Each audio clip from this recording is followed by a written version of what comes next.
मन सच्चाई की गहराई, एक ऐसा सच जो कभी किसी ने नहीं बताया।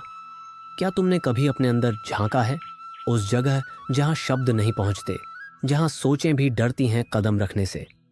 लोग कहते हैं मैं दुखी हूं, मैं खुश हूं, मैं थक गया हूं, लेकिन वो मैं कौन है जो ये सब महसूस कर रहा है? क्या वो शरीर है, या वो विचार, या फिर वो कोई और है? इस यात्रा की शुरुआत वहीं से होती है जहां एक साधारण व्यक्ति अपने जीवन के दर्द से तंग आकर ये सवाल पूछ बैठता है, मैं कौन हूं? और यहीं से शुरू होती है एक रहस्यमयी यात्रा, मन की तरंगों से आत्मा की गहराई तक। वो लड़का जो एकदम सामान्य था, माँ बाप के कहे अनुसार चलने वाला, स्कूल, कॉलेज, नौकरी, सब कुछ सही। लेकिन एक दिन कुछ टूट गया। बाहर से सब सामान्य था, लेकिन भीतर कोई सवाल चीख रहा था, क्या यही जीवन है? रोज की वही दिनचर्या, वही रिश्तों का दिखावा, वही हंसी जो चेहरे पर थी लेकिन दिल से बहुत दूर। और फिर एक रात चुपचाप उस लड़के ने आसमान की ओर देखा और पहली बार अपने मन को देखना शुरू किया। वो समझने लगा कि उसके मन में लगातार विचार चल रहे हैं, बिना रुके, बिना थमे। एक लहर उठती, मैं सफल होना चाहता हूँ। दूसरी लहर कहती, मैं खो गया हूँ। और इन लहरों के बीच कहीं गहरी शांति छुपी थी जिसे वो कभी महसूस नहीं कर पाया था। और वही शांति उसकी आत्मा की पहली झलक थी। इस कहानी में न कोई मंदिर है, न कोई धर्मगुरु, बस एक इंसान है और उसका मन और उसकी आत्मा। अगर तुमने भी कभी ऐसा महसूस किया है कि जीवन सिर्फ दौड़ नहीं है, तो ये कहानी तुम्हारे लिए है। 1 घंटे की इस यात्रा में हम उतरेंगे मन की तरंगों में, आत्मा के मौन में, और शरीर के बंधनों से बाहर निकलकर उस मैं से मिलेंगे जो सिर्फ देखता है और साक्षी रहता है। जब वो लड़का पहली बार अपने भीतर झांकता है तो उसे लगता है जैसे किसी भीड़ भाड़ वाले बाजार में खड़ा है, पर वहां कोई आवाज बाहर से नहीं, उसके ही मन से आ रही होती है। सोचो, दिन भर में हम कितनी बातें सोचते हैं। मैं क्या पहनूं? वो मुझसे क्या सोच रहा होगा? अगर मैं असफल हो गया तो? और ये सिलसिला चलता ही रहता है, बिना रुके, बिना थमे। लेकिन क्या हमने कभी ये देखा है कि ये विचार हम हैं या हमारे अंदर आ रहे बादल? उस लड़के ने पहली बार ये महसूस किया कि उसके मन में हजारों आवाज़ें हैं, कुछ अपने पिता की, कुछ माँ की चिंता की, कुछ समाज की अपेक्षाओं की, और कुछ उसके अपने ही अधूरे सपनों की। वो चुपचाप एक कोने में बैठा था, लेकिन मन में जैसे तूफान चल रहा था। उसे याद आने लगे बचपन के वो पल जब किसी ने कहा था, तू कुछ नहीं कर पाएगा, और वो शब्द अब भी उसके भीतर गूंज रहे थे। विचार जो बीज की तरह बोए गए थे अब पेड़ बन चुके थे, कांटों वाले। वो लड़का सोचता रहा, क्या ये मेरी सोच है, या ये सब मैं अपने आसपास से उठाकर जी रहा हूँ?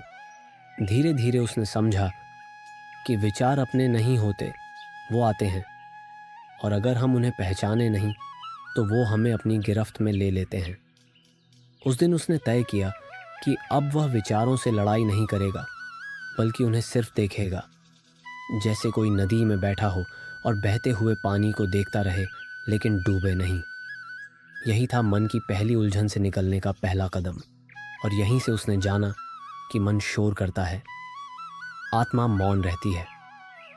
जिस दिन हम उस शोर से परे देखने लगते हैं, उसी दिन एक नया दरवाज़ा खुलता है, एक ऐसा दरवाज़ा जो भीतर की यात्रा की शुरुआत है। लेकिन मन इतनी आसानी से चुप नहीं होता। अगले कुछ दिनों में वो लड़का इस देखने को गहराई से सीखता है। वो सड़क पर चलता है और सोचता है, कितने विचार अभी भी भीतर दौड़ रहे हैं, कुछ डर के, कुछ शर्म के, कुछ भविष्य के। और एक क्षण आता है जब वो चौंक जाता है, मन बिना मेरे इशारे के इतना कुछ सोचता है। यही तो है असली कैद। हम अपने विचारों को नहीं सोचते, विचार हमें सोचते हैं। और जब तक हम इस कैद को पहचान नहीं लेते, तब तक हम चाहे जितनी भी सफलता पा लें, भीतर कुछ अधूरा ही रहेगा। यहीं खत्म नहीं होता। ये तो उस दरवाजे का पहला सिरा है जिससे होकर वो लड़का आगे बढ़ेगा। अब उसका मन दुश्मन नहीं, लेकिन सच्चा चेहरा भी नहीं था। अभी आत्मा दूर थी, लेकिन रास्ता खुल चुका था। बहुत समय तक वो लड़का सिर्फ अपने विचारों को देखता रहा, लेकिन अब एक नया अनुभव उसके सामने था, मौन का। वो मौन जो बाहर की चुप्पी नहीं, बल्कि भीतर की एक अद्भुत शांति है।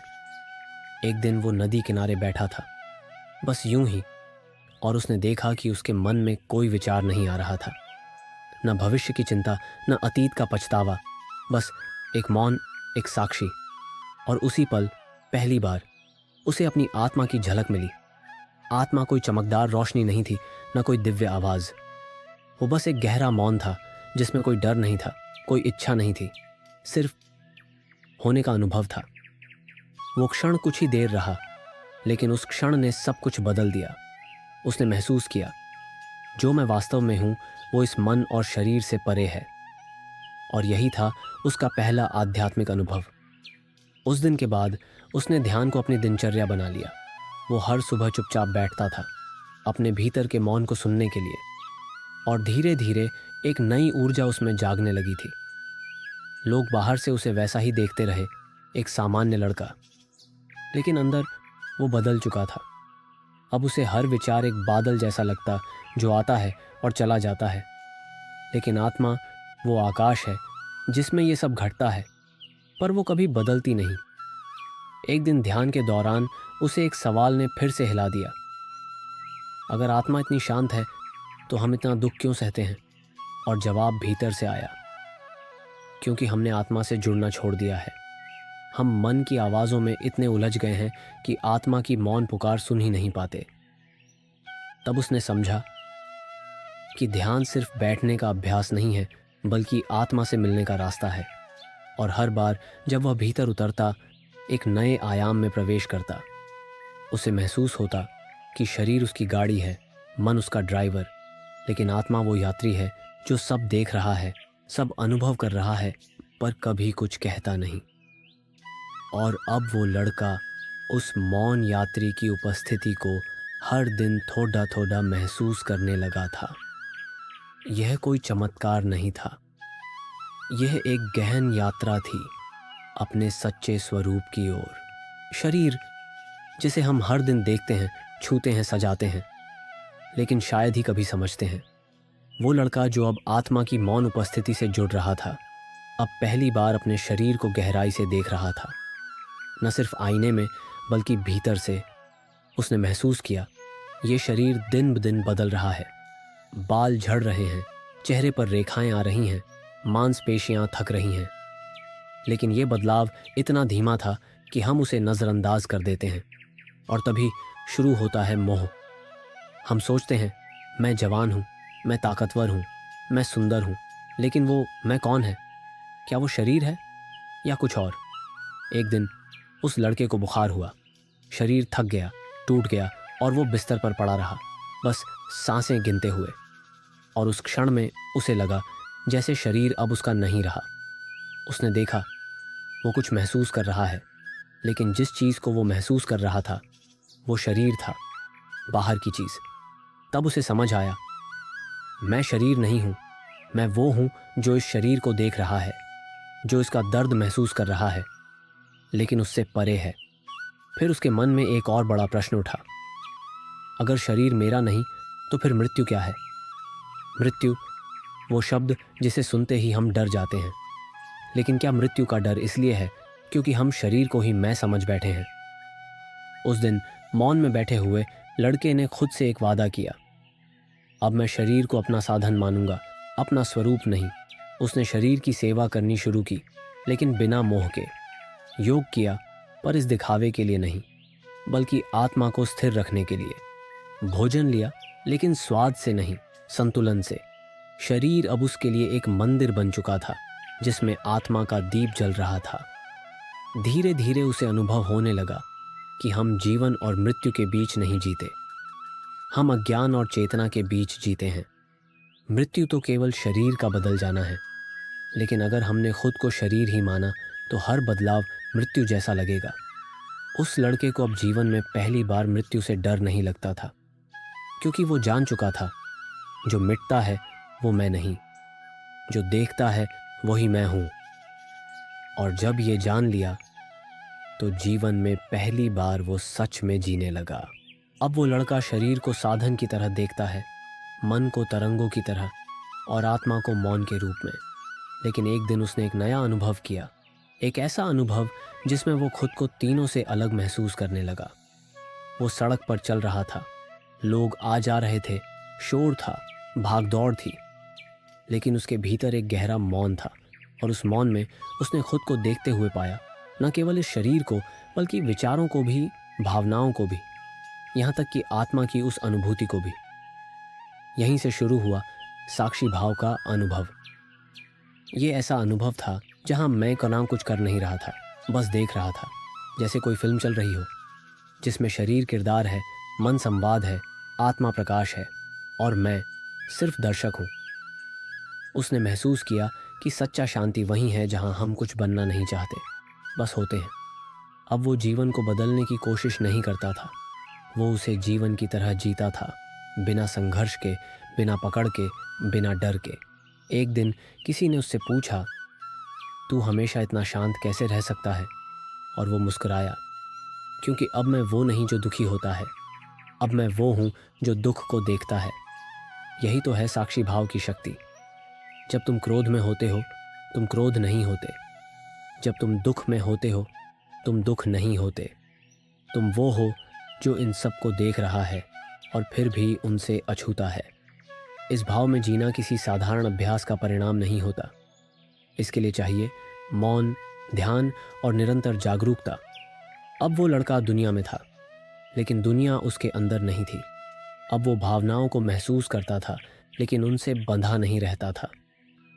अब वो विचारों को पहचानता था, लेकिन उनके पीछे नहीं भागता था। और सबसे सुंदर बात, अब उसे खुद को साबित करने की ज़रूरत नहीं थी, क्योंकि जो कुछ भी है वो पहले से ही पूरा है। ये साक्षी भाव ही अंततः उसे उस शाश्वत शांति की ओर ले गया जो न किसी मंदिर में है, न किसी ग्रंथ में, बल्कि स्वयं के भीतर है। जब तुम इस भाव में जीते हो तो तुम दूसरों को भी वैसा ही देखने लगते हो, न अच्छे न बुरे, न अपने न पराए, बस आत्मा जो साक्षी है और प्रेम है। और यही था उसकी यात्रा का सार, कि हम सब भीतर से वही हैं, एक शांत, मौन साक्षी जो सब कुछ देख। एक लंबी यात्रा के बाद अब वो लड़का वहां पहुंच चुका था, जहां न कोई मंजिल थी, न कोई रास्ता, बस एक मौन उपस्थिति थी। उसने जाना कि जिस उत्तर को वो बाहर खोजता रहा वो उसके भीतर था, हमेशा से। आत्मा कोई गूढ़ रहस्य नहीं, वो तो उतनी ही सरल है जितनी एक माँ की मुस्कान, जितना सूरज की पहली किरण। लेकिन हम ही इतने उलझे हुए थे शरीर की भूख में, मन की भीड़ में, कि आत्मा की फुसफुसाहट भी हमें सुनाई नहीं देती थी। आज वो लड़का एकदम शांत था, कोई खास उपलब्धि नहीं थी, लेकिन अब उसे खुद को कुछ साबित नहीं करना था। वो जान चुका था कि संसार एक दृश्य है और हम सिर्फ दर्शक। लेकिन ये दर्शक होना कोई पलायन नहीं, ये तो सबसे बड़ा साहस है। सब कुछ देखकर भी संलग्न ना होना, प्रेम करते हुए भी अपेक्षा न रखना, जीते हुए भी हार को स्वीकार लेना। आज जब वो सांस लेता है तो उसे सिर्फ हवा नहीं मिलती, उसे महसूस होता है कि हर सांस ईश्वर का उपहार है। अब उसकी आंखों में शांति है, मुस्कान में मौन है और हर कदम में सजगता। अब वो न साधु है, न योगी, न ज्ञानी, बस एक प्रेम से भरा हुआ, मौन में जीता हुआ इंसान है। और यही तो हमारा भी मार्ग है। अगर तुमने ये कहानी सुनी है और तुम्हारे भीतर कुछ भी हिला है, तो समझो वो मौन, वो आत्मा तुम्हें बुला रही है। इस कहानी में लड़का कोई और नहीं, तुम हो। ये पूरी यात्रा तुमने ही की है और अभी भी कर रहे हो। तो अब एक क्षण रुको, सब कुछ छोड़ दो, भविष्य की चिंता, अतीत की पीड़ा, मन का द्वंद्व, शरीर का मोह, और बस उस मौन को सुनो जो तुम्हारे भीतर हमेशा से बोल रहा है। क्योंकि अंततः प्रभु को खोजने की ज़रूरत नहीं होती, बस खुद को खोना पड़ता है। धन्यवाद इस यात्रा का हिस्सा बनने के लिए। अगर तुम्हारा मन शांत हुआ हो, आत्मा को छुआ हो, तो इसे अपने उन साथियों के साथ साझा करना जो अभी भी द्वंद्व में खोए हुए हैं। और याद रखना, हम सब अकेले नहीं हैं। आत्मा हमें हमेशा बुला रही है, बस सुनने वाला मन चाहिए।